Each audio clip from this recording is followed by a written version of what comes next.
Oke, jadi materi kita siang ini adalah tentang aplikasi fasih, DPA, dan STP. Jadi kemarin kan sebelum kita mulai pelatihan kan sudah mengisi itu ya, identitas petugas ya, baik PCL, PML maupun admin. Nah, kemarin yang sudah mengisi biodata itu sudah didaftarkan untuk penggunaan aplikasi fasih untuk pelatihan. Nah, mungkin yang sudah punya aplikasi fasihnya boleh nanti dilihat-lihat ya, apakah sudah bisa dipakai atau belum gitu. Tapi sekarang kita bahas dulu tentang aplikasi fasihnya. Oke.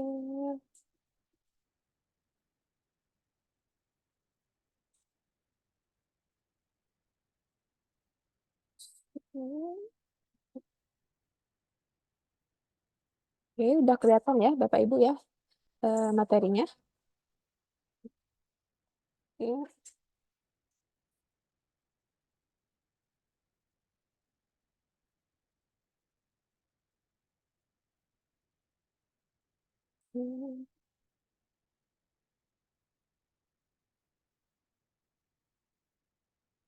Oke, jadi materi kita selanjutnya adalah tentang aplikasi fasih untuk survei tahunan perusahaan industri manufaktur.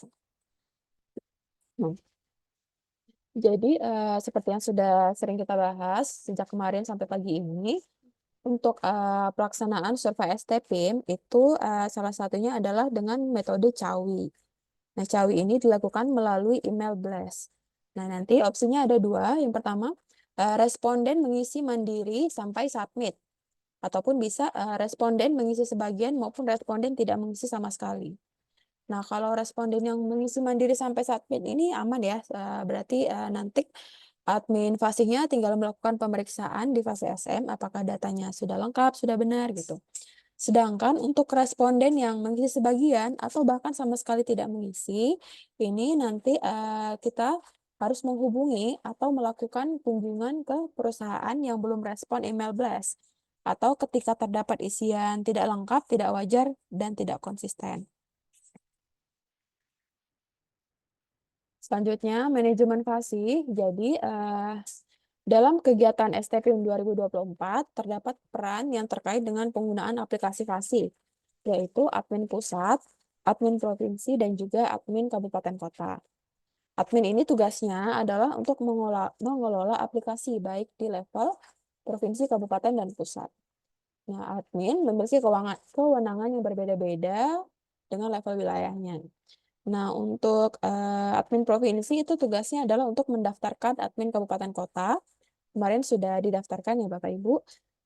Kemudian admin provinsi juga bertugas melakukan monitoring data perusahaan melalui fase SM. Nah, yang selanjutnya ini adalah tugas dari admin kabupaten kota. Tugasnya yang pertama adalah untuk mendaftarkan admin kabupaten kota lainnya di setiap di pendataan. Tapi ini mungkin tidak perlu ya Bapak Ibu ya. Yang kedua adalah admin kabupaten kota memiliki tugas untuk melakukan blasting email ke perusahaan. Nah, jadi nanti kalau setelah dilakukan updating DPA nih, ternyata dari perusahaannya dia ingin didata dengan metode CAWI. Nah, jadi nanti yang melakukan blasting email ke perusahaan adalah admin fasih kabupaten kota. Selanjutnya, admin kabupaten kota memiliki tugas untuk melakukan monitoring data perusahaan melalui fasih SM. Beberapa ketentuan terkait dengan manajemen penggunaan untuk STPIM adalah semua pengguna akan melakukan login menggunakan SSO, internal BPS. Manajemen kegiatan survei dengan fase SM hanya bisa diakses dengan menggunakan SSO internal oleh admin, gitu ya. Selanjutnya, oke, untuk membuka aplikasi, pastikan perangkat sudah terhubung dengan VPN. Kalau ada kendala, bisa dilihat di link ini ya, s.bps.go.id /akses ini untuk mendownload VPN-nya. Kemudian, untuk membuka alamat fasih SM, ini linknya ada di sini, https://sm.bps.go.id. Nah, nanti akan muncul tampilan seperti ini ya. Selanjutnya adalah melakukan login dengan single sign-on dengan memasukkan nama, username, dan password dari email BPS. Nanti tampilan aplikasinya seperti ini. Jika login berhasil, maka akan muncul daftar survei yang sudah dialokasikan kepada pengguna tersebut. Pastikan admin memeriksa tab pada daftar survei. Apakah survei yang dialokasikan merupakan survei pencacahan, pelatihan, atau uji coba? Untuk membuka survei ini, klik pada nama survei, survei tahunan perusahaan industri manufaktur 2024. Nah, sampai saat ini yang tersedia itu baru untuk pelatihan, sedangkan untuk pencacahannya masih menunggu dari pusat. Jadi untuk Bapak Ibu admin yang ingin mencoba boleh dilihat di tab pelatihan ya. Selanjutnya, setiap survei yang dapat diakses terdapat 3 menu yang bisa diakses oleh admin, yaitu petugas, data, dan survei report. Secara default, menu yang terbuka adalah pada menu data. Nah, ini bisa dilihat di bagian atas, itu nanti ada 3 menu. Yang pertama itu petugas, itu untuk mendaftarkan petugas pencacahan, pengawas, dan juga admin. Kemudian ada tab data, itu untuk melihat daftar sampel. Kemudian survei report, itu untuk sebagai dashboard. Selanjutnya, untuk melakukan upload admin. Untuk mendaftarkan admin kabupaten kota, buka tab petugas. Nah, ini sebenarnya untuk admin kabupaten kota tidak perlu ya, untuk mendaftarkan admin kabupaten kota lainnya, jadi kita skip aja. Kemudian, nah ini untuk blast email. Ini kegiatan STPIM ya, tata caranya. Yang pertama, tadi kan di atas itu ada 3 tab ya, ada tab petugas, tab data, dan survei report. Nah, untuk melakukan blast email ini, kita buka tab data. Caranya, cari nama perusahaan yang akan di-blast. Ketikkan nama perusahaan di kolom search, lalu tekan enter. Misalnya di sini AB Bersa. Kita klik, kita ketikkan di tab search nama perusahaan yang akan kita blast, nanti dia akan muncul. Selanjutnya, di kolom action itu ada 4 icon ya. Pertama kita klik dulu ikon pesan, ikon yang kedua dari kiri. Nah, ikon pesan ini digunakan untuk mengecek apakah email tujuan sudah terisi. Menu ini juga dapat digunakan untuk mengecek apakah email sudah terkirim serta untuk mengisi atau mengganti alamat email. Email berhasil terkirim jika status perusahaan menjadi completed. Nah, di sini ya. Ketika kita klik menu action ini, nanti akan muncul tampilan seperti di slide ya. Ada email history gitu. Nanti di bagian kanan itu akan muncul email tujuan yang akan kita blast. Contohnya di sini ika.hanifah@bps.go.id. Nah, di sini kita untuk mengisi atau mengganti alamat email, kita tinggal klik ikon pensil yang di sebelah kanan itu. Isikan alamat email, lalu klik submit. Sebagai catatan, new PIN hanya dicentang jika membutuhkan password baru untuk login ke halaman kuesioner. Nah, ini ya. Baik untuk perusahaan yang memang sudah ada emailnya dan kita mau ganti, atau yang sama sekali belum ada emailnya, kita harus mengisikan email yang benar gitu ya, dengan cara mengklik ikon pensil. Nanti di situ kita isikan alamat email yang akan kita blast, kemudian jika ingin password baru, maka dicentang new PIN-nya, lalu submit.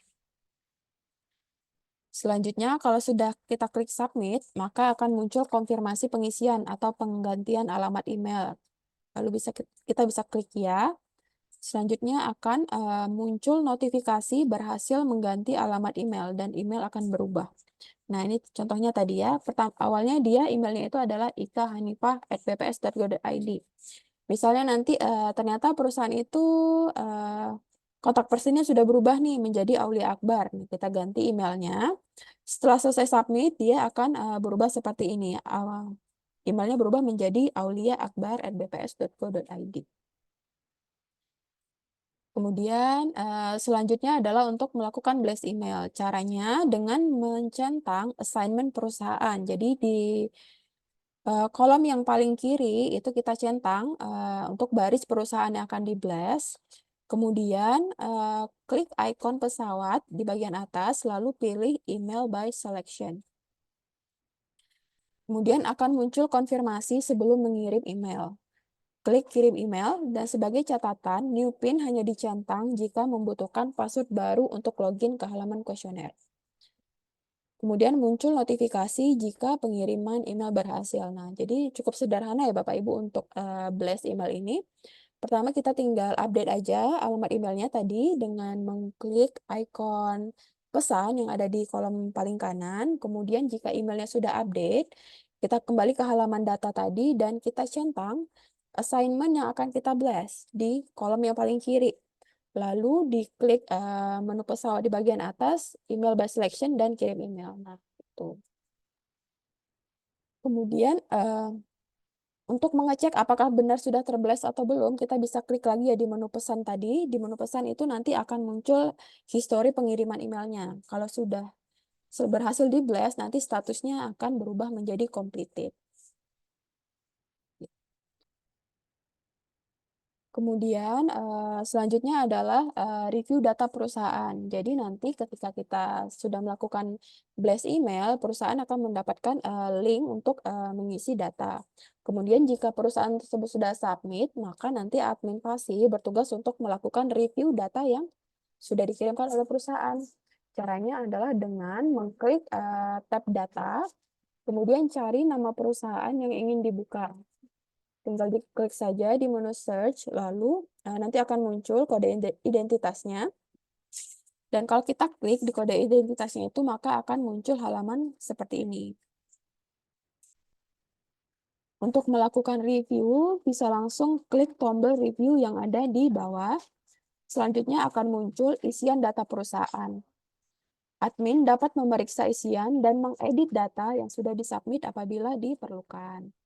Tampilannya seperti ini, ada 6 blok ya, dari pendahuluan hingga pernyataan.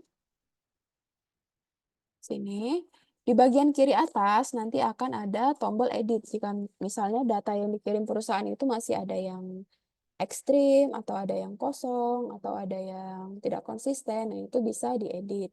Kemudian di bagian kanan itu ada menu reject dan approve. Lakukan edit data sesuai dengan yang diperlukan. Jika sudah, klik submit. Selanjutnya, masukkan kode konfirmasi, lalu klik submit. Kemudian isikan kode konfirmasi. Kemudian akan muncul notifikasi berhasil melakukan edit, dan status akan berubah menjadi edited by admin. Nah, itu kira-kira untuk admin Fasi terkait blasting STPIM ya, dan juga pemeriksaannya. Kemudian selanjutnya adalah tata cara pengisian cawe STPIM. Nah, ini sebenarnya kan nanti yang mengisi perusahaan ya, tapi kalau perusahaannya bertanya, jadi kita bisa menjelaskan itu tata cara pengisiannya. Jadi untuk tipe-tipe isian, nah ini ada jenis drop down. Jadi responden dapat langsung memilih dari daftar drop down. Selain itu, responden juga dapat mengetik untuk mencari pilihan. Contohnya ini untuk kabupaten kota ya, bisa dipilih dari pilihan yang ada atau bisa diketikkan. Selanjutnya, tipe isian yang kedua itu berupa teks. Jadi, responden dapat langsung mengisikan atau mengedit isian pada kotak yang tersedia. Contohnya itu untuk rincian nama dan juga alamat. Nah, selanjutnya ini tipe isian desimal. Nah, ini perlu diperhatikan ya Bapak Ibu. Tipe isian desimal itu menggunakan tanda titik sebagai koma. Jadi ya, misalnya untuk isian persentase nilai produk yang diekspor. Jadi kalau dia 11,9% itu ditulis 11,90, bukan 11,90. Ini untuk persentase ya, atau nilai-nilai desimal ya. Dia menggunakan titik. Nah, sedangkan untuk yang isiannya nilai atau mata uang gitu ya, seperti rupiah, kalau ribuan itu menggunakan titik, sedangkan koma menggunakan angka koma gitu. Kalau desimal menggunakan angka koma gitu. Jadi beda ya. Kalau untuk angka desimal dia pakai titik, tapi kalau untuk mata uang dia pakai koma. Gitu. Kemudian tipe isian yang selanjutnya ini adalah ada namanya radio button. Jadi responden dapat langsung menekan lingkaran untuk memilih salah satu pilihan yang tersedia. Contohnya nih untuk rincian blok 6, 601. Menurut perusahaan, untuk pengisian kuesioner selanjutnya lebih baik digunakan dengan cara, jadi kan opsinya ada 2, online atau kuesioner. Nah, ini bisa tinggal dipilih saja di radio buttonnya itu. Selanjutnya, langkah pengisian. Nah, jadi begini ya Bapak Ibu, ketika nanti kita sudah melakukan blasting email ke perusahaan, maka perusahaan akan mendapatkan email dari Badan Pusat Statistik dengan judul survei tahunan perusahaan industri manufaktur. Nah, nanti ketika email itu dibuka, akan ada link pengisian beserta username dan password. Jadi nanti perusahaan langsung mengklik akses sensus untuk membuka link pengisian. Nah, jadi di email itu ada 3 komponen penting ya Bapak Ibu. Yang pertama username, password, dan juga link akses sensus. Nah, nanti jika tombol akses sensus itu diklik, maka akan muncul halaman seperti ini. Nanti isikan username dan password yang ada di email tadi. Gitu. Jadi responden bisa melakukan copy dan paste, namun pastikan hanya username dan password saja yang tercopy, tidak ada spasi yang sengaja tercopy. Nah, ini kadang kendalanya ada perusahaan yang mengeluh gitu, tidak bisa login. Ya, mungkin saja ada baik username atau passwordnya itu tidak sengaja mengcopy spasi gitu. Nah, ini halaman awal CAPI, responden dapat melanjutkan pengisian dengan klik tombol next atau panah biru, atau klik blok selanjutnya di tab sebelah kiri. Nah, ini ya, di bagian bawah itu ada tombol next, atau di bagian kiri itu ada rincian per blok. Responden dapat memulai pengisian. Kotak yang berwarna abu-abu tidak bisa diedit. Responden dapat mengedit kabupaten kota, nama lengkap perusahaan, dan seterusnya. Lanjutkan pengisian hingga semua terisi gitu ya. Nah, jika semua isian sudah terisi, cek kembali isian karena responden tidak bisa membuka kembali jika kuesioner sudah disubmit. Nah, kalau sudah lengkap, tidak ada yang blank, tidak ada yang error, maka bisa disubmit dan kemudian nanti akan muncul kode verifikasi. Kode verifikasi itu disalin di kolom yang sudah tersedia, baru bisa diklik submit. Jika terdapat error karena belum diisi atau salah isi, buka tombol list error atau angka di error untuk melihat daftar pertanyaan yang terdapat error. Nah, jadi nanti jika masih ada yang error bisa diklik tombol yang merah list error itu, atau bisa diklik di angkanya. Misalnya di sini 4 error, bisa diklik di situ. Nanti akan muncul rincian mana saja yang masih perlu diperbaiki. Nah, nanti di setiap rincian itu ada tanda panah untuk menuju langsung ke pertanyaan yang error.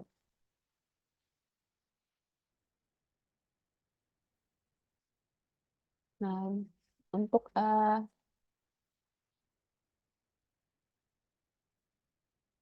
kira-kira untuk penggunaan aplikasi Fasih, ada pertanyaan atau tidak, Bapak? Belum mungkin ya. Iya, Bang Depri, Dinata, Resen. Gimana, Bang? Halo? Kepencet, Kak. Oh, oke. Sorry. Oke. Batuk di pasal itu kan, Dep. Oke, mungkin kita lanjut ke yang selanjutnya ya Bapak Ibu, tentang tata cara penggunaan Fasih Mobile. Hmm.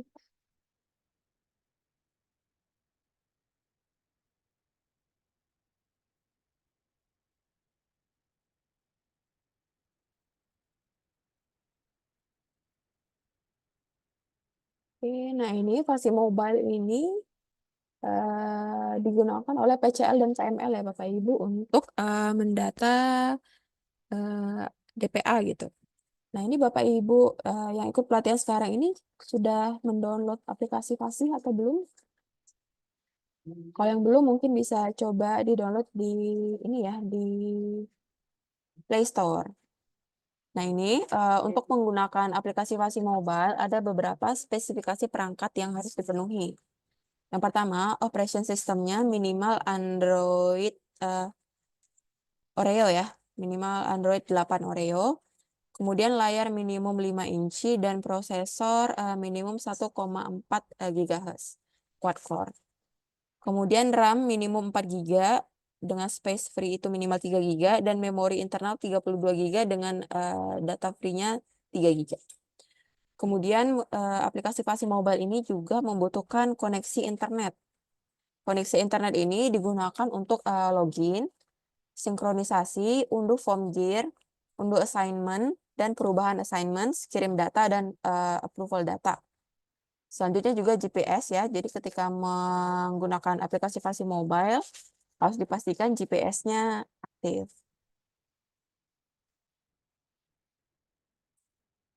Nah, tahapan yang pertama adalah instalasi dan login Fasi.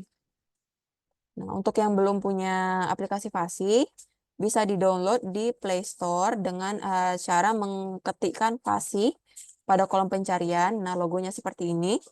Bisa diinstal dan tunggu hingga instalasi selesai.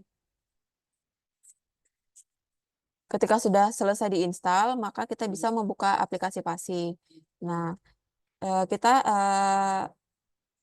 harus mengizinkan notifikasi lalu lakukan login menggunakan akun yang sudah terdaftar pada Sobat. Jadi dengan cara mengklik login sekarang. Nah, di situ klik setuju pada perizinan lokasi. Setelah itu pilih login sebagai mitra atau sebagai pegawai BPS gitu ya. Kemudian setelah kita memilih login sebagai mitra atau login sebagai pegawai BPS, kita akan diminta untuk memasukkan email dan password. Kemudian untuk para mitra bisa login dengan email dan password yang sudah terdaftar di Sobat. Sedangkan untuk pegawai organik BPS bisa menggunakan email internal BPS. Selanjutnya, izinkan semua perizinan aplikasi yang diminta. Jadi ini ada beberapa perizinan yang dibutuhkan. Yang pertama itu untuk foto dan video, audio, musik dan audio. Kemudian ada ini ya, foto dan video, kamera gitu. Kemudian ada juga lokasi. Nah, untuk semua ini dipilih pilihan yang paling atas while using the app. Selanjutnya, lakukan unduh form gear dengan menekan tombol unduh form gear. Selanjutnya, tekan unduh dan kemudian jika sudah selesai bisa ditutup. Selanjutnya, kita harus melakukan sinkronisasi survei dengan menekan tombol sinkronisasi sekarang. Pilih survei yang akan dilakukan, tunggu hingga proses selesai. Nah, jadi kita klik dulu sinkronisasi sekarang. Nanti akan muncul beberapa survei. Salah satunya adalah pemutahiran direktori awal 2024. Nah, jadi untuk pemutaran DPA itu kita centang, lalu klik sinkronisasi sekarang. Ketika sudah sukses, nanti bisa klik selesai.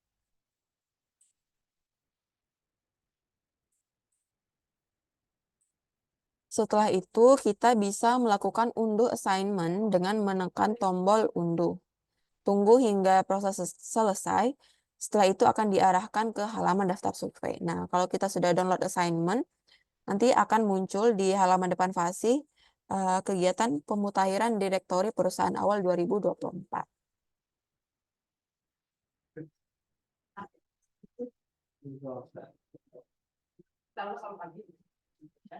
Saat pertama kali melakukan login dan sinkronisasi survei, petugas harus melakukan unduh template dan validasi dari survei tersebut. Tombol unduh akan muncul saat petugas membuka survei. Nah, jadi di depan ini kan sudah muncul ya pemutahiran direktori perusahaan awal 2024. Kalau kita klik, maka dia akan lanjut ke unduh template dan validasi. Nah, bisa langsung klik unduh. Oke. Unduh template dan validasi juga akan muncul ketika terdapat perubahan versi template form. Gitu ya. Selanjutnya, buka periode survei dengan menekan nama periode untuk membuka daftar wilayah survei yang telah diassign ke petugas. Jika muncul pop-up unduh perubahan data, tekan OK. Jadi, untuk masing-masing petugas, dia akan muncul per wilayah tugasnya.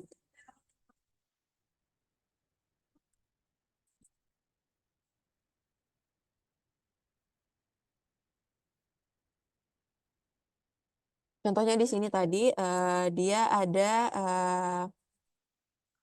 proyek di Sumatera Utara, Kabupaten Mandailing Natal, Kecamatan Sinukan, Desa Sinukan 2. Nah, ketika menu itu diklik, maka akan muncul tampilan daftar assignment seperti ini. Nah, di sini bisa dilihat ya, ada informasi terkait KIP, nomor urut, dan nama perusahaan. Nah, di sini juga tersedia menu search. Kalau kita ingin lebih mudah gitu, bisa mengetikkan nama perusahaan yang ingin didata.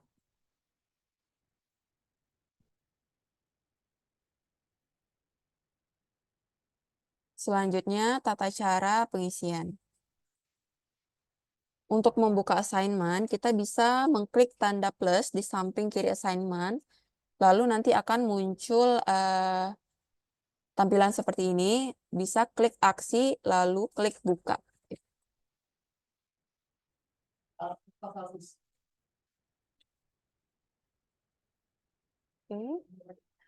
Selanjutnya, petugas dapat mulai mengisi kuesioner hingga selesai sesuai dengan keadaan di lapangan. Untuk ke blok selanjutnya, dapat dengan menekan tanda panah biru atau ke menu garis 3 gitu ya. Jadi di bawah itu ada pilihan tombol next atau di pojok kanan atas itu ada garis strip 3. Nah, di situ nanti akan muncul menu per bloknya. Nah, tampilan yang pertama itu seperti ini, blok 1 itu geotagging dan keterangan penghubung. Nah, di sini rincian 001 sampai 106 itu sudah prefill ya, sudah dari sistem, jadi tidak bisa diubah. Lanjut, jika semua isian telah terisi, maka lakukan submit dengan cara menekan ikon pesawat di halaman terakhir atau buka menu garis 3 yang di atas, lalu tekan tombol submit. Nah, di sini juga sebelum submit kita bisa melihat ya, ada berapa rincian yang sudah terisi, berapa yang masih kosong, berapa yang error, berapa yang ada catatan, gitu.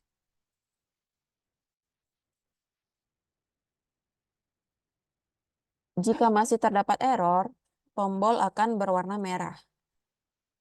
Klik untuk mengetahui daftar pertanyaan yang masih error. Nah, jadi nanti ketika masih ada yang error, akan muncul tab list error. Nah, itu bisa kita klik untuk melihat rincian mana saja nih yang sekiranya masih perlu diperbaiki.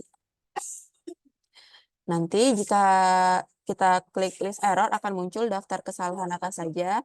Nah, di sini nanti ada klik tanda panah untuk langsung menuju ke pertanyaan yang terdapat error. Contohnya ini rincian 106, ambil titik koordinat. Contohnya ini belum diambil titik koordinatnya ya. Jadi bisa klik tanda panah yang di sebelah kanan, maka dia akan langsung menuju ke rincian 106. Gitu.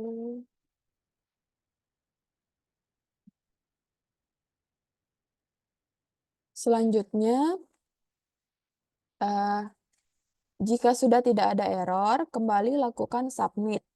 Setelah itu akan muncul isian kode konfirmasi. Nah, di sini ada 6 digit angka ya. Isikan kode itu ke kolom yang sudah tersedia, lalu klik submit. Jika berhasil, warna assignment akan berubah menjadi biru dan status berubah menjadi submitted by pencacah gitu ya. Nah, ini di statusnya kelihatan ya, submitted by pencacah. Kalau dia belum dikirim, statusnya nanti berarti open.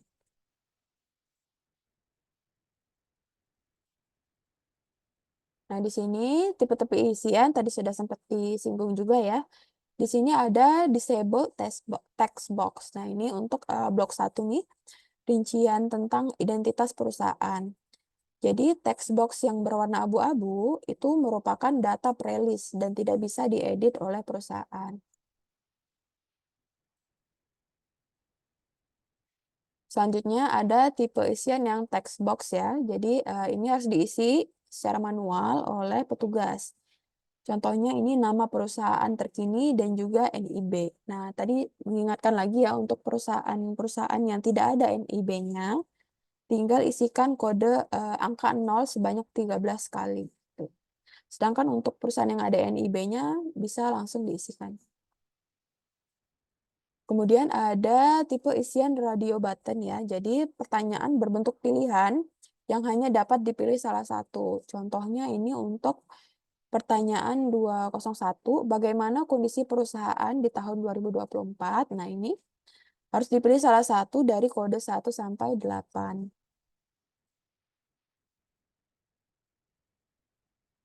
Oke, selanjutnya untuk melakukan geotagging ya, di rincian 106. Jadi, geotagging ini digunakan untuk mengambil lokasi perusahaan. Cara mengambilnya dengan menekan ikon lokasi.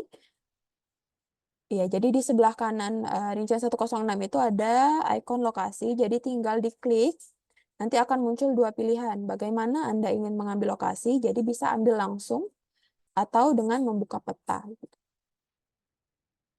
Jika pilih buka peta, petugas dapat melihat apakah lokasi sudah tepat atau belum. Nah, contohnya seperti ini ya. Kalau geotagging ambil langsung itu dia akan langsung muncul lokasi titiknya beserta dengan longitude dan latitude serta akurasinya gitu. Sedangkan kalau dengan membuka peta dia akan terlihat lokasi bangunannya gitu ya. Gitu. Lokasi akan langsung terambil. Ketika sedang offline, gambar peta tidak muncul, namun berhasil tag lokasi jika longitude dan latitude sudah dapat terambil. Nah, gitu ya Bapak Ibu. Jadi tanda-tandanya apakah sudah berhasil geotagging itu adalah muncul keterangan mengenai longitude dan latitude-nya gitu. Jadi kalau belum ada itu berarti coba tagging ulang gitu ya.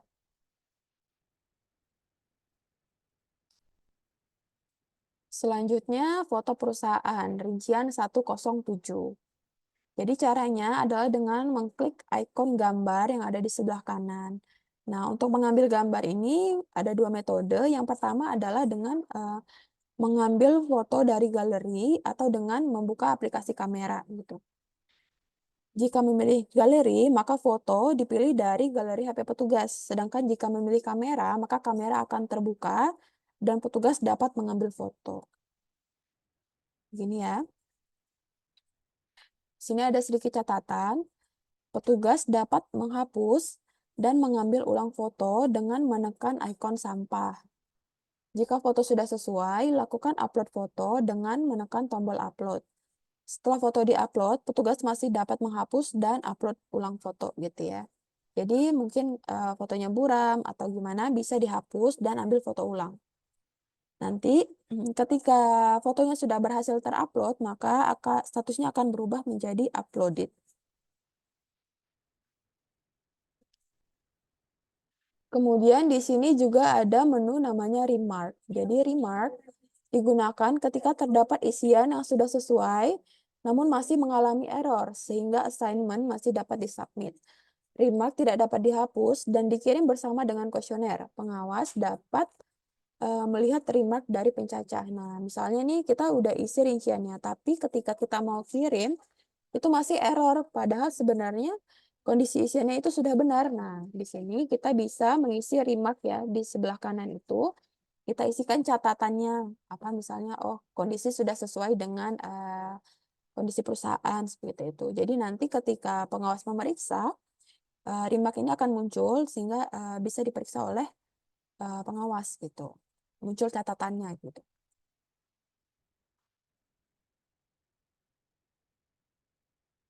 Selanjutnya, jadi di pojok kanan bawah itu ada ikon tangan ya. Jadi di situ ada beberapa fitur, antara lain lokasi. Lokasi ini digunakan untuk mengetahui titik lokasi keberadaan petugas pada peta gitu. Selanjutnya ada fitur bantuan. Nah, ini untuk mengirimkan tiket bantuan mengenai masalah pada fasih yang dialami petugas. Nah, jadi ini kalau ada kendala dengan fasihnya, bisa klik menu bantuan dan nanti ini akan langsung terkirim ke BPS Pusat ya, yang developer aplikasi fasihnya gitu. Kemudian ada fitur lembar kerja. Nah, fitur ini digunakan untuk mencatat hal-hal yang berkaitan dengan pencacahan. Catatan tidak akan tersubmit dengan isian kuesioner gitu. Jadi untuk catatan petugas aja gitu. Selanjutnya ada fitur kalkulator untuk membantu petugas melakukan penghitungan. Kemudian ada fitur muat ulang. Nah, ini dilakukan untuk merefresh halaman kuesioner. Tapi ini hati-hati ya Bapak Ibu ya. Kalau kita muat ulang itu nanti isiannya bisa jadi terhapus gitu. Jadi hanya lakukan muat ulang jika benar-benar diperlukan.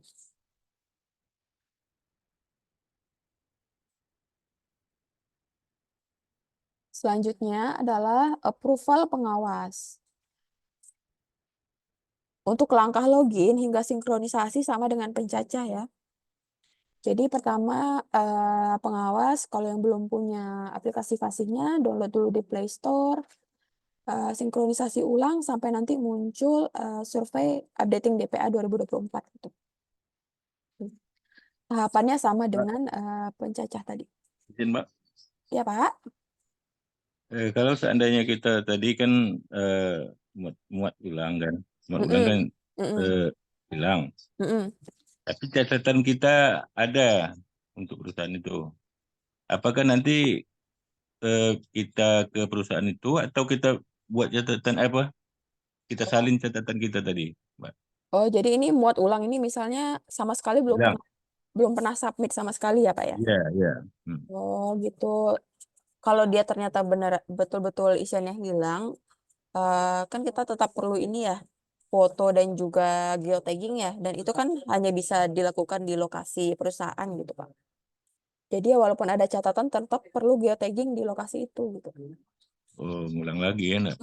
Makanya kalau benar-benar muat ulang itu benar-benar kalau memang misalnya aplikasinya error nih nge-freeze gitu ya, nggak bisa diisi, nggak bisa dipindahkan kemanapun gitu, baru di muat ulang gitu.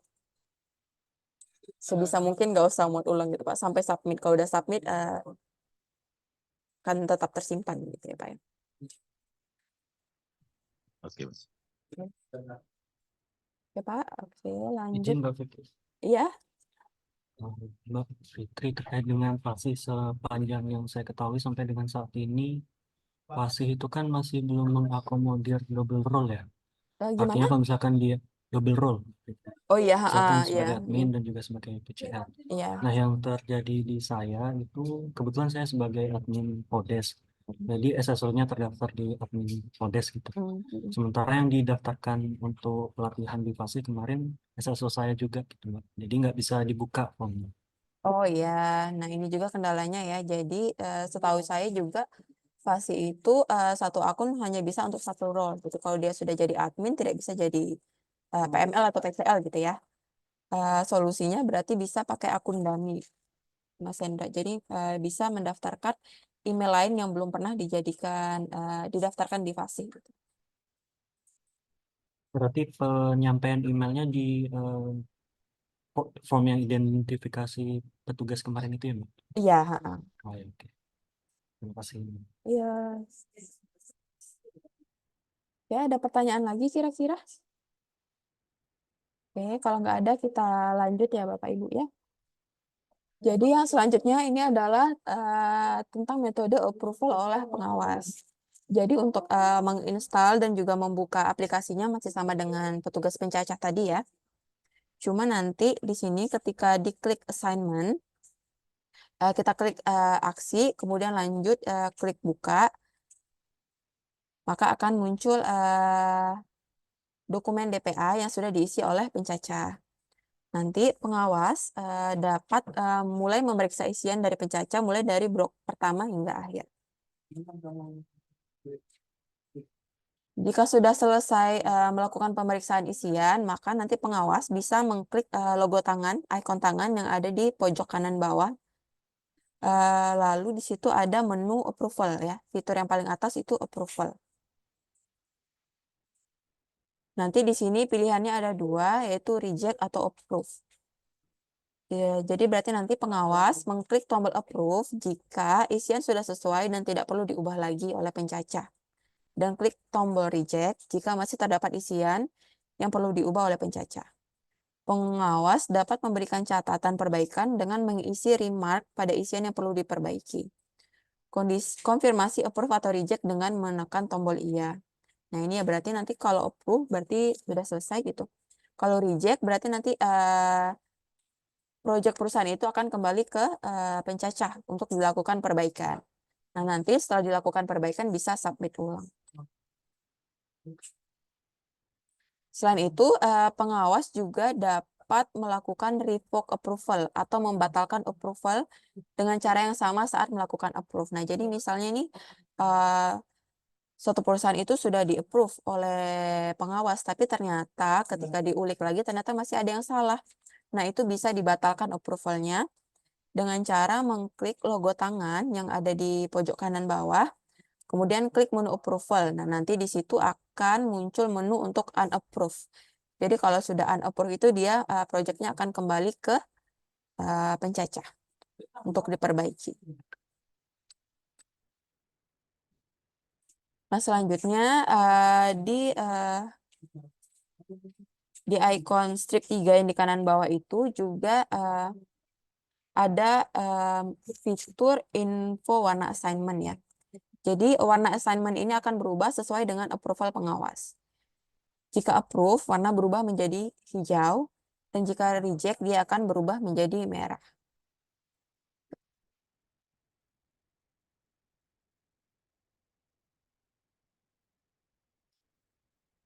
Selanjutnya adalah backup dan restore. Ini pencacah disarankan untuk sering melakukan backup untuk menjaga dari data hilang. Caranya, jadi di bagian bawah aplikasi Fasi itu ada 4 menu. Yang pertama beranda, upload, bantuan, dan pengaturan. Nah, untuk melakukan backup, itu klik ke menu pengaturan. Nanti akan ada menu backup selanjutnya. Selanjutnya bisa klik backup data. Ketika kita sudah klik backup, maka kita akan diminta untuk memilih folder untuk menyimpan data backup. Lalu jika kita sudah memilih foldernya, bisa klik save.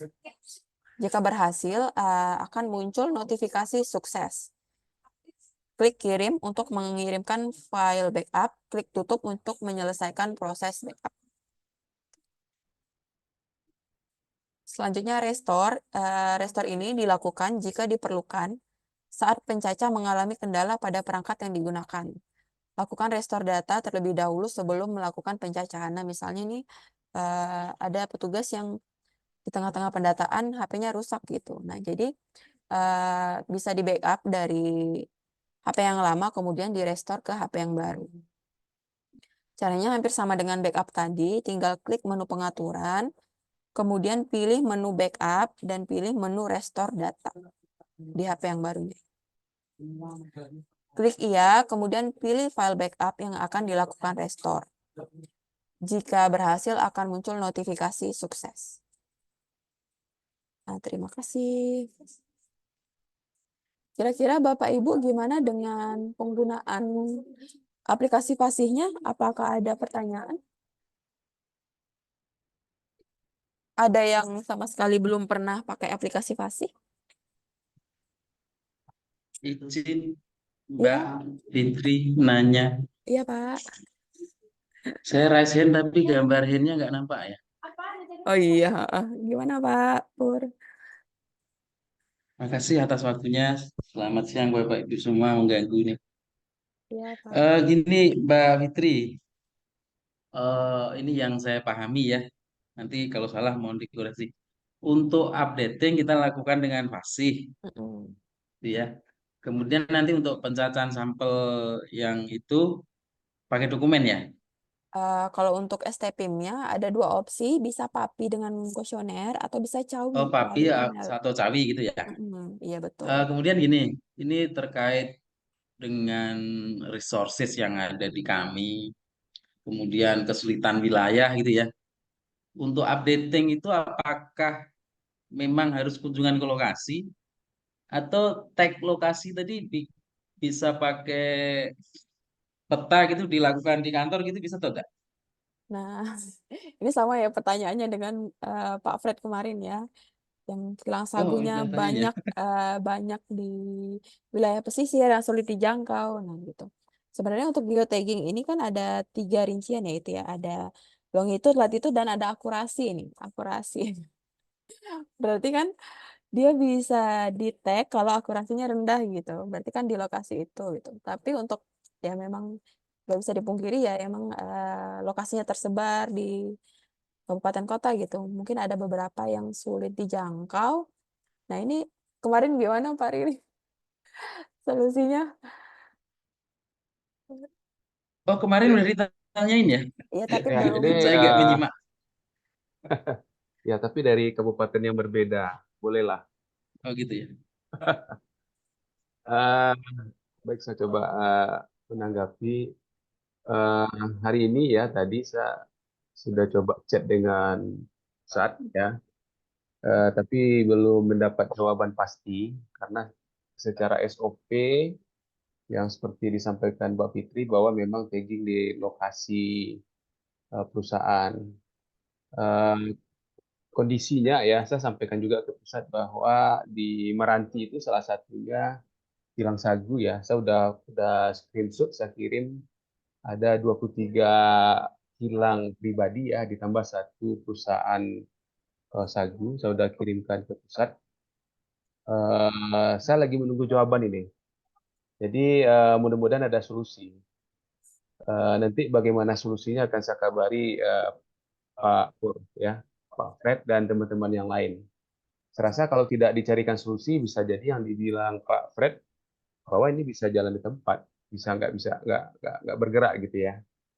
Nah, ini menunggu jawaban nih Mas Pur, Pak Fred dan teman-teman yang lain untuk kasus-kasus daerah Oke, sulit. siap. Makasih. Oke, lanjut Mbak Fitri. Oke, untuk teman-teman yang lain kira-kira untuk penggunaan aplikasi Fasi apa masih ada pertanyaan? Nah, jadi mungkin diulang lagi ya. Jadi aplikasi Fasi ini digunakan untuk kegiatan updating DPA. Sedangkan untuk STPIM itu nanti opsinya ada 2, apakah menggunakan kuesioner kertas atau papi atau dengan cawi, gitu ya. Sedangkan SKIM yang 3 sampel ini, yang 2 di Pekanbaru dan 1 di Pelalawan, itu full dengan papi. Jadi fasihnya hanya untuk DPA aja. Mungkin nggak terlalu complicated ya penggunaan aplikasinya ya. Apalagi yang udah sering menggunakan aplikasi fasih, insya Allah bisa lancar gitu penggunaannya.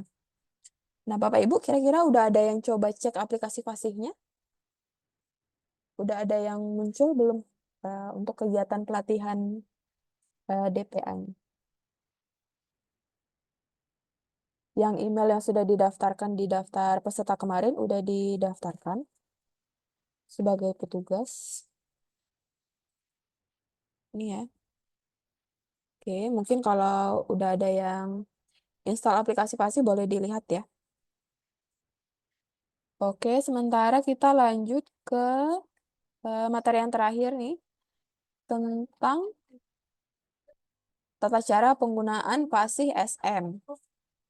Nah, ini untuk para admin di kabupaten kota.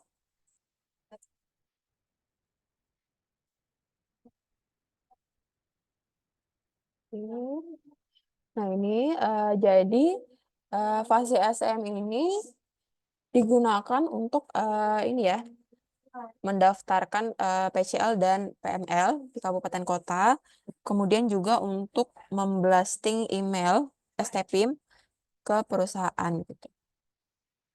Nah, jadi yang pertama itu adalah assign petugas. Nah, ini adalah tugas dari admin ini ya, PPS kabupaten kota ya.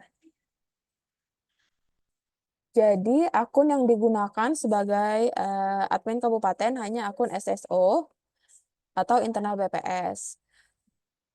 Admin kabupaten kota,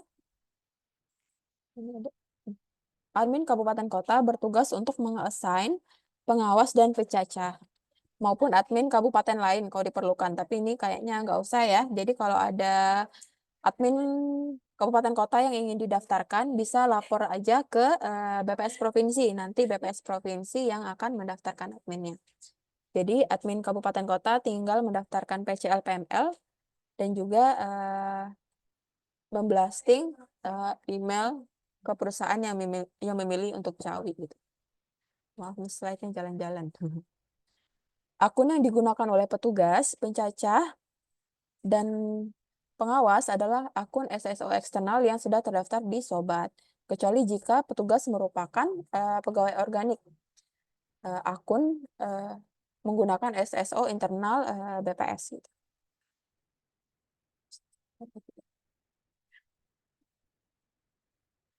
Untuk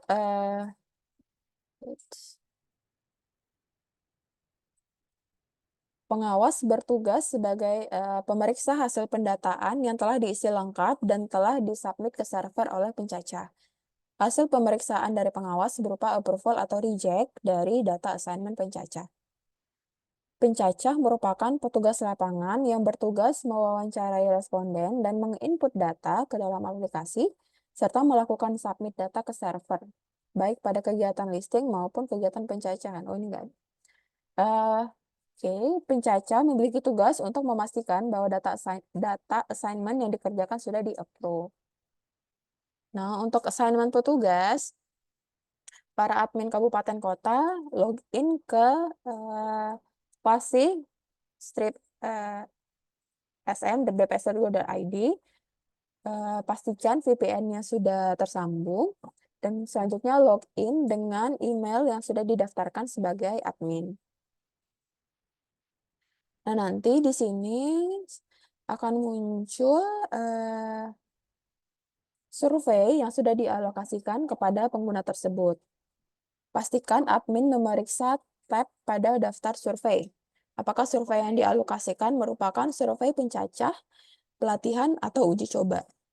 Untuk membuka survei, klik pada nama survei pemutakhiran direktori perusahaan awal 2024.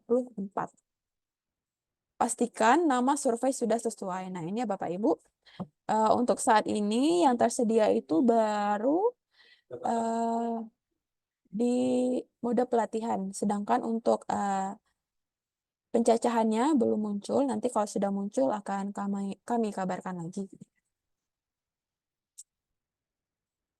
Tuh. Kemudian setiap survei dapat diakses, terdapat 3 menu yang bisa diakses oleh admin, yaitu petugas, data, dan survei report.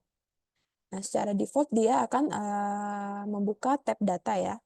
Jadi nanti di tab data ini akan muncul semua target DPA di kabupaten tersebut. Tuh. Nah, di sini bisa kita lihat ada kode identitas, KIP, nomor urut, nama perusahaan, alamat perusahaan, provinsi, kabupaten kota, status, dan user saat ini. Gitu ya. Kemudian untuk mengassign petugas, maka admin kabupaten kota akan mengklik tab petugas.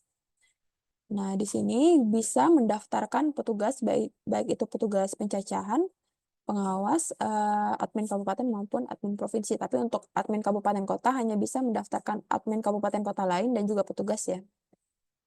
Nah, di sini ketika kita klik tab petugas, maka akan muncul 2 opsi ya, pencacah dan pengawas. Nah, jadi dipilih satu-satu, misalnya ingin mendaftarkan pencacah terlebih dahulu, diklik tab pencacah. Ini tidak perlu.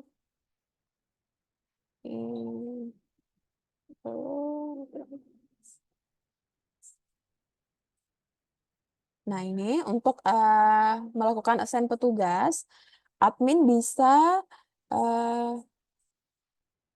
mendownload template yang ada di Pasi SM gitu.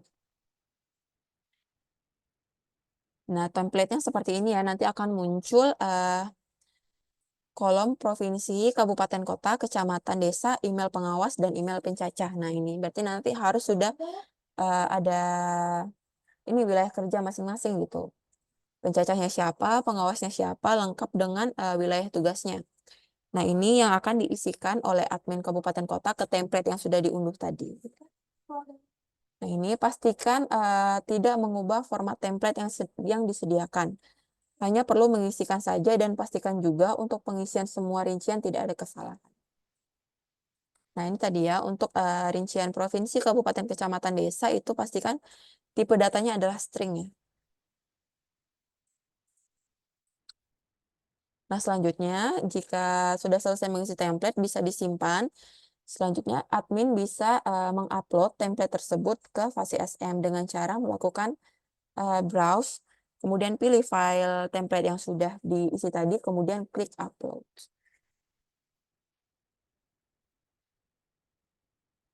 Nah, nanti jika sudah berhasil, akan muncul nama-nama petugas yang sudah didaftarkan, gitu ya.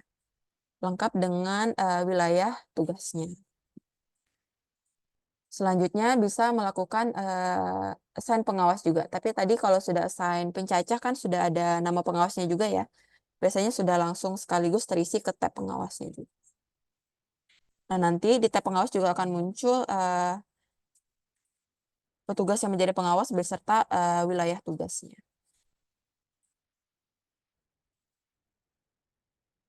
Nah, di sini pengaturan assignment petugas dapat juga dilakukan secara manual satu persatu melalui tab menu data. Nah, ini mungkin sedikit lebih lama ya dibandingkan yang tadi, soalnya kalau tadi kan bisa langsung upload template.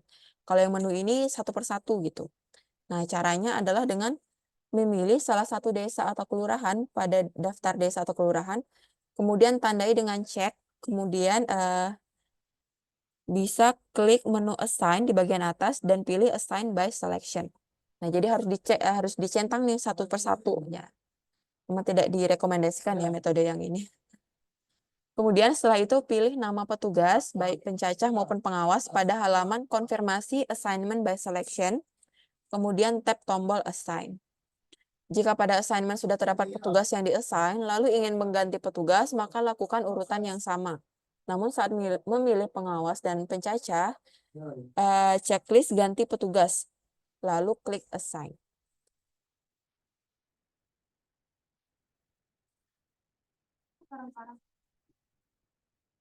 Selanjutnya adalah cara untuk assign petugas melalui assign by region. Kalau tadi kan assign by selection ya, selanjutnya adalah assign by region. Petugas yang dapat diassign melalui cara ini adalah petugas yang telah diunggah melalui menu petugas. Cara yang sama dengan sebelumnya, yaitu di menu data, klik tombol assign, lalu pilih assign by region. Nah, isikan semua isian sesuai dengan wilayah yang akan diassign ke petugas. Selanjutnya pilih pengawas dan pencacah yang sesuai, lalu klik assign. Jika pada assignment sudah terdapat petugas yang diassign, lalu ingin mengganti petugas, maka lakukan urutan yang sama. Cek menu ganti petugas, lalu klik assign. Nah, untuk assign petugas kira-kira ada kendala admin kabupaten kota? Ini sudah sering juga ya dilakukan ya untuk kegiatan IBS bulanan juga sudah lakukan assign seperti ini. EMK kemarin juga sudah melakukan assign. Sepertinya sudah lebih familiar ya. Nah, selanjutnya ini adalah review data. Nah, review data dapat dilakukan oleh admin pusat, admin provinsi, maupun admin kabupaten kota. Sama seperti tadi, tinggal klik daftar survei, lalu pilih survei yang akan dilakukan edit data. Gitu ya. Nah, di sini akan muncul daftar assignment-nya, misalnya untuk STPIM ya, misalnya gabungan era mandiri, statusnya sudah submitted by responden. Nah, ini nanti akan menjadi tugas dari admin kabupaten kota untuk melakukan review datanya.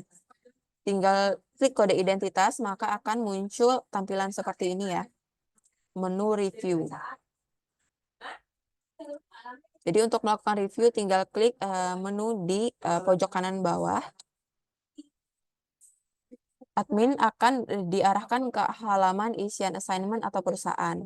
Nah, di sini admin juga dapat memeriksa isian melalui halaman ini. Nah, jadi di review ini nanti admin kabupaten kota itu bisa melakukan edit data, kemudian approve dan reject gitu untuk data STPIM-nya. Kira-kira nah,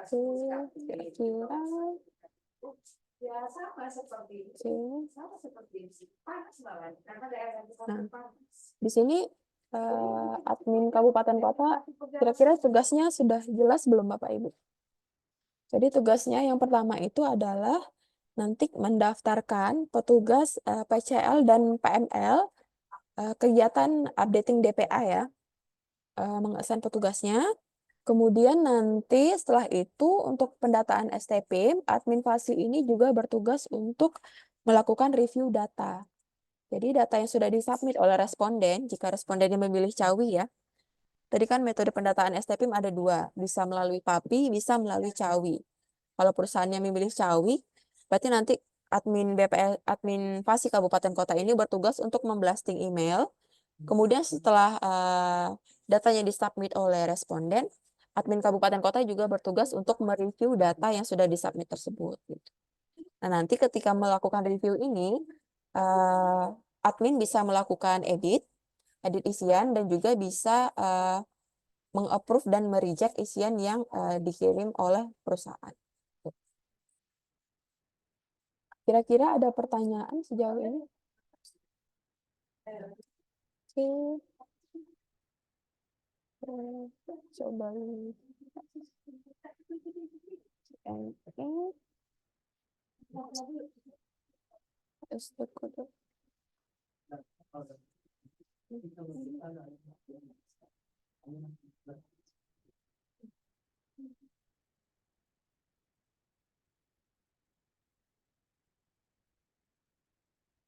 Coba kerja. Jadi link Q&A juga belum ada pertanyaan tambahan ya. Jadi mana? Jadi gimana Pak Riri, apa mau buka sesi diskusi atau kita lanjut ke kegiatan selanjutnya? Ya Mbak Fitri. Baik, Bapak Ibu yang hadir di ruang Zoom ini.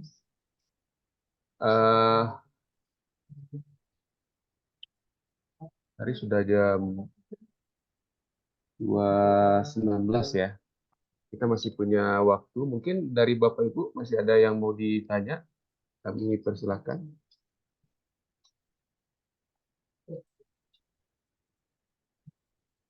Kalau tidak, kita post lagi ya Mbak Fitri ya. Secara materi sudah tersampaikan ya Mbak Fitri semua. Iya, jadi tadi sudah tersampaikan tentang tata cara pengisian survei IBS, pemeriksaan, dan juga penggunaan aplikasi Fasihnya. Iya. Kira-kira ada pertanyaan Bapak Ibu? Mungkin Bapak Ibu peserta pelatihan sudah ada yang mencoba membuka aplikasi Fasinya di mobile-nya, di handphone-nya. Mungkin salah satu dari masing-masing kabupaten kota bisa memberikan tanggapan.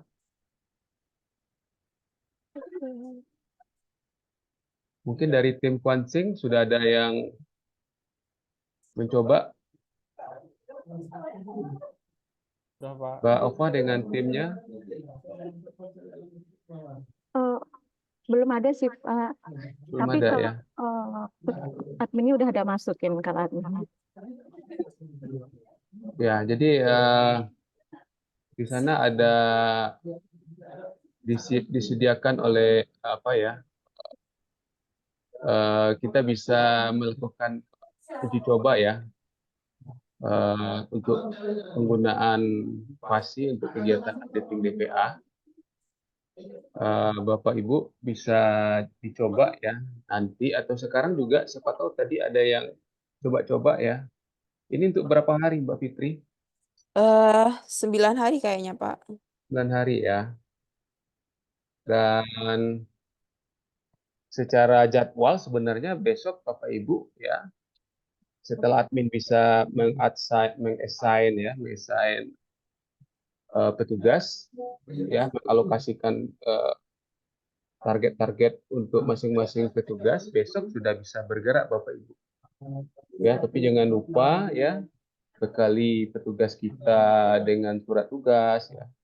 Kuesionernya silakan di print, ya, kuesioner STPIM dan eskimnya, dan juga daftar sampelnya disiapkan kemudian diserahkan ke petugas. Silakan Bapak Ibu kalau ada yang mau memberikan tanggapan. Siapa tahu ada temuan kendala ya. Kak Dewinta, Resen, ada pertanyaan, Coba. Kak? Iya Pak, untuk Dumai Pak, kalau di KID itu sekitar 8 perusahaan. Sebiasanya kalau ke sana teman-teman bawa motor tidak diperbolehkan untuk masuk Pak. Ya. Hanya sampai di pintu security saja. Boleh tidak taggingnya di situ Pak? Di KIB, kawasan industri KID, Dumai. KID. KID ya. Pintu Pak. Oh. Terus nanti untuk menanyakan beberapa pertanyaan di fase DPA-nya gimana, Mbak Dewi? Itu dia Pak. Nah, kalau teman-teman ke dalam pun beberapa perusahaan itu juga hanya sampai security aja Pak. Kayak Siliandra, Bukara itu hanya memang sampai security aja. Kita tidak diperbolehkan untuk masuk. Iya, iya. Kalau sampai di sana sih tidak ada masalah ya, sampai di depan kantor. Dan Bapak Ibu, barangkali untuk foto, diupayakan yang kita foto adalah yang ada tulisan perusahaannya. Ya, misalnya PT Wilmar gitu ya. Silakan difoto gedung yang ada tulisan Wilmarnya, itu yang diupload. Taggingnya silakan di sana Mbak Dewi. Tapi ya upayakan kita bisa masuk ya. Kalau daerah-daerah seperti itu, di daerah kawasan industri itu barangkali bisa diupayakan. Cuma jadi masalah ini kan yang dibilang oleh Pak Fred dan Mas Pur ya, yang membutuhkan biaya besar untuk menjangkau lokasi perusahaan. Mungkin begitu, Mbak Dewi ya. Satu lagi Pak. Ya. Kemarin saya sempat lihat sampel utama IBS tahunan Dumai. Jadi sepertinya Wilmar dan Pertamina itu masuk jadi target tahunan kita Pak. Ya. Sementara seperti kita ketahui bahwa Wilmar belum bersedia memberikan data tahunan. Ya. Nah, saya sudah coba ganti sampel. Ada satu perusahaan yang KBLI 10 nggak ada sampel penggantinya Pak. Ya, ya, ya. Yang kira-kira bisa kita mintakan datanya gitu.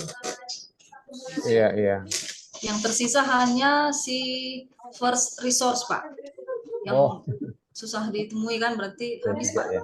KBLI 10 kami. Iya. Kita upayakan dulu nanti Mbak Dewi ya. Nanti tapi sampel pengganti lainnya ada ya? Ada Pak, ada 2 KBLI yang berbeda ya. KBLI Kita berbeda. upayakan aja. Mungkin setelah ini akan ada komunikasi selanjutnya ya, secara bilateral aja nanti Mbak Dewi atau kabupaten lain. Kalau ada kendala-kendala ini kan baru kondisi tahun kemarin yang memang kita tidak bisa mendapatkan data gitu, dan tidak tertutup kemungkinan akan sama dengan tahun ini. Tapi tetap kita upayakan dulu ya.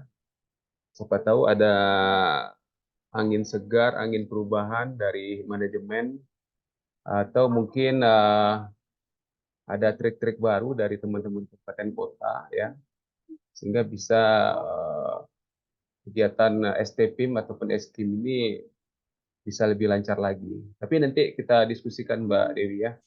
Baik, Pak. Terima kasih Pak. Ya, terima kasih. Yang lain? Dari ya. Devi, Ya, Pak. Bu Devi ya, silakan. Ini untuk, kan kita sampelnya di Rokan Hulu ada 11 untuk STPIM. Nah, itu yang untuk kegiatan IBS bulanan kan itu juga sampelnya kan. Nah, yang 8 kan udah masuk tuh. Udah selalu masuk setiap bulannya. Kecuali ada 2 yang PTP sama Andika. Ya. Nah, jadi kalau yang untuk STPIM ini sampelnya PT kan PIS itu First Resource itu Pak diganti PSA. PSA kan First Resource juga. Ya. Nah, biasanya kan ke tahun-tahun kemarin kan juga tidak masuk.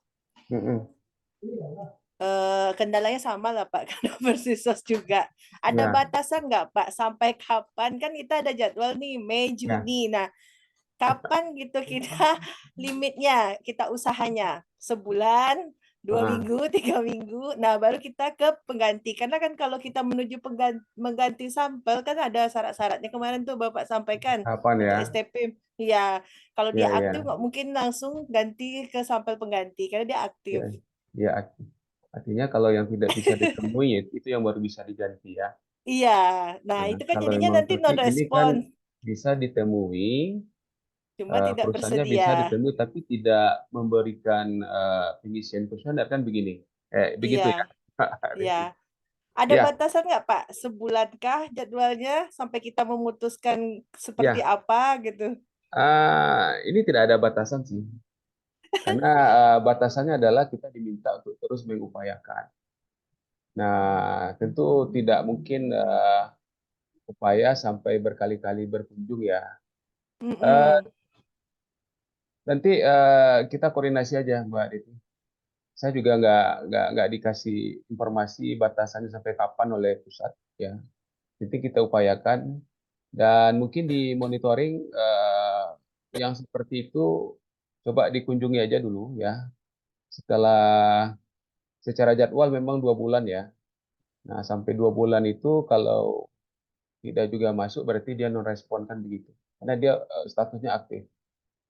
Nah, tapi saya coba koordinasi lagi lah dengan pusat lah. Apakah yang seperti ini dibiarkan non respon atau kita bisa ganti sampel? Ya, karena Pak Oke. yang untuk sampel pengganti saya lihat kan kemungkinan masuknya bisa kita kejar Ada ya. 100%. Ya. Nanti mungkin ini bisa saya informasikan di grup nanti. Mungkin setelah ini langsung saya tanyakan.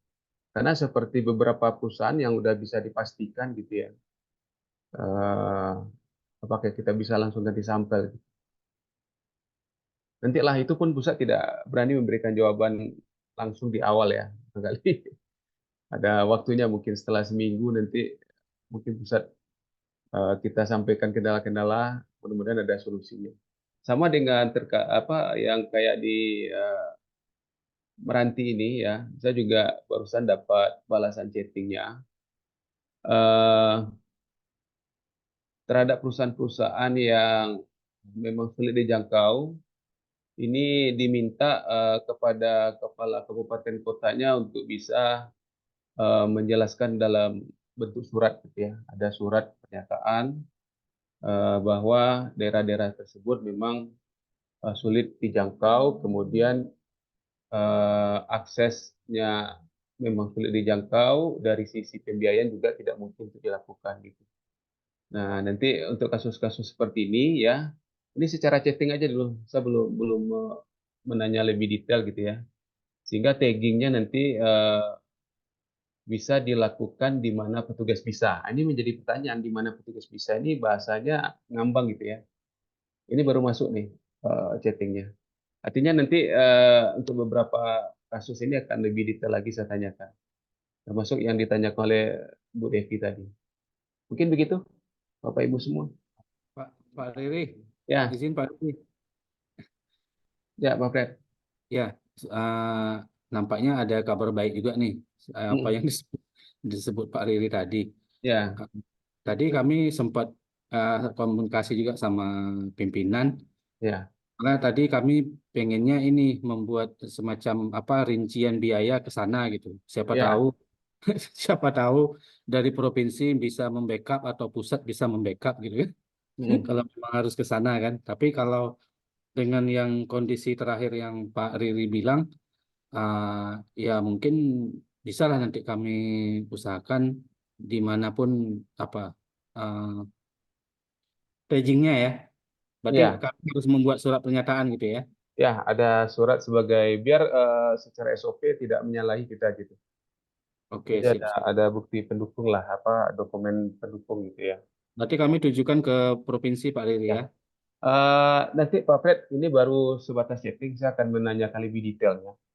Oke, Saya sip. akan menanyakan lebih detailnya seperti apa yang dimaksud dari WA Sattek Meter ini. Oke, Itu siap. Pak Fred. Nah, Ya, makasih Pak Riri. ya, sama-sama. Yang lain silakan Bapak Ibu. Kalau tidak kita ada post-test ya. Semacam pendalaman, ada 30 soal. Silakan Bapak Ibu.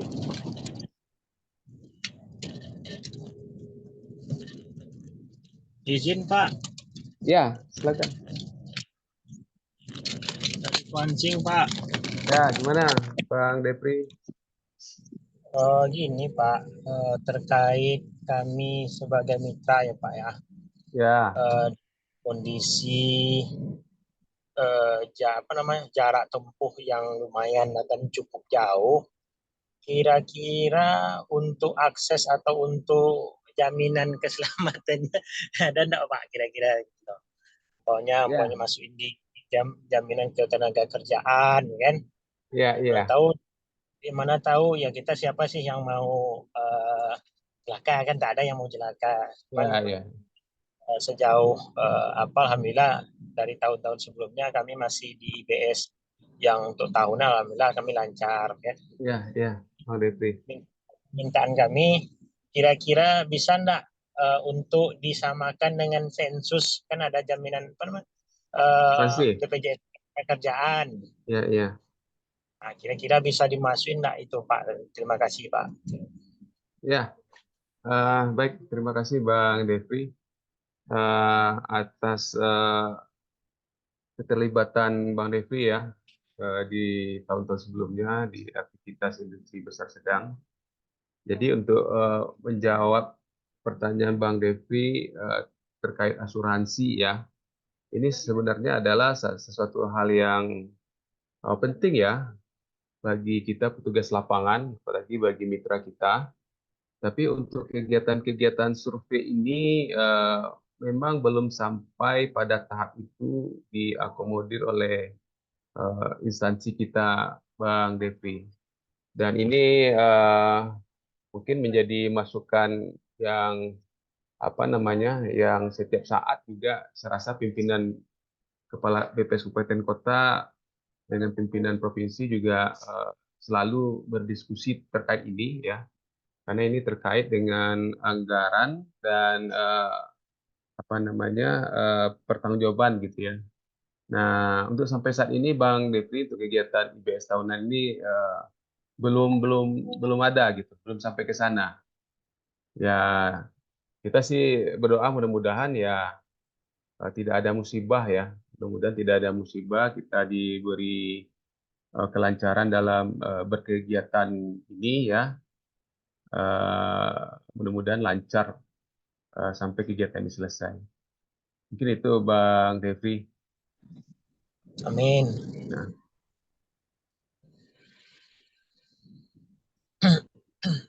Ya, silakan Bapak lain kalau tidak. Ya. Oke. Ya. Terima kasih Pak. Ya, sama-sama Bang Devi. Baik Bapak Ibu, ya sudah 14.35. Kita post test. Nanti akan di-share oleh Mbak Fitri ya di link chat ya. Waktu kita ada 30 menit dengan 30 soal. Ya. 30 soal itu juga ada soal-soal yang kemarin gitu ya.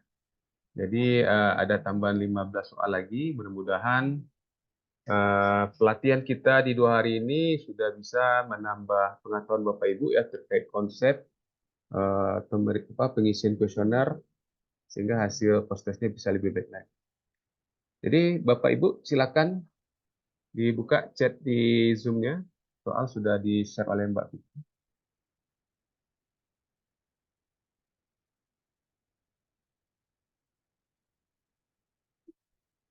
Ya, silakan ya Bapak Ibu. Silakan diklik linknya.